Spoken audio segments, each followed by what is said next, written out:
now, and we're here in Quincy for our zip trip this morning, and I wanted to introduce you, if you don't already know her name, to Lori Earle, who is joining me this morning, because when Lori's daughter Esther Grace lost her life to cancer at just 16, she went on a mission to help other families in the fight of their lives, really, in the fight for their families. You know, Esther means star in Persian, and the foundation that Lori created was This Star Won't Go Out, and I just really appreciate you being here this morning.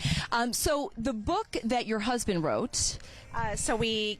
So Esther wrote it. Esther wrote the book. It's her journals woven together with excerpts and stories by doctors and my husband and I and friends. And so the movie, The Fault in Our Stars, it's a loosely based story. They Hollywoodified things, yes? So John Green was friends with Esther. And he always says he was inspired by her life and her story. It was Hollywoodified a little bit. It's not Esther's story. Okay. It's a novel. Okay. But the main character, Hazel, has a lot of Esther's spunk and kind of quirkiness and just, love in the midst of, some really challenging things, because she had the same kind of cancer Esther did. So tell me a little bit about what you consider to be Esther's legacy.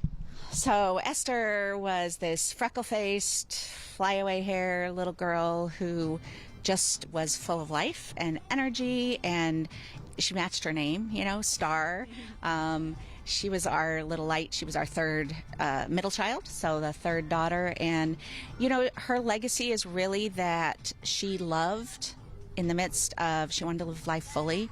John Green said, she proved that a short life can be a full life.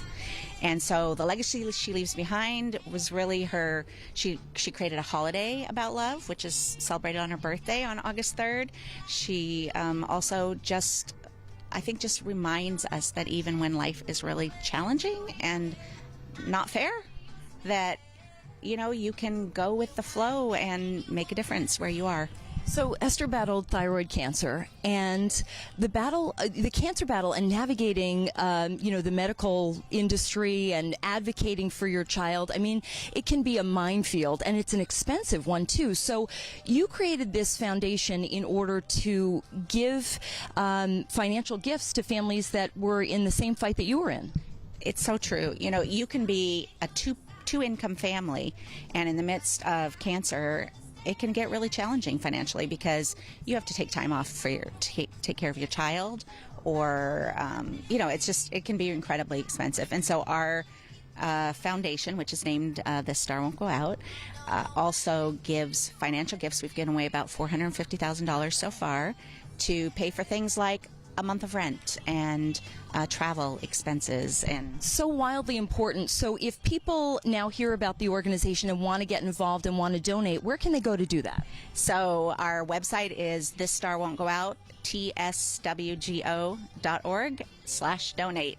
And your gift will impact other families. And I imagine this year is particularly important because coming off of COVID, you weren't able to fundraise maybe in the way that you had done in the past. Absolutely. It is. And cancer doesn't stop just because of COVID. There's a great need, and your gifts will really make an impact. Thank you so much for joining us this morning and for keeping Esther's legacy alive and for sharing a little bit about it this morning. I appreciate it. Thank you so much. I appreciate it.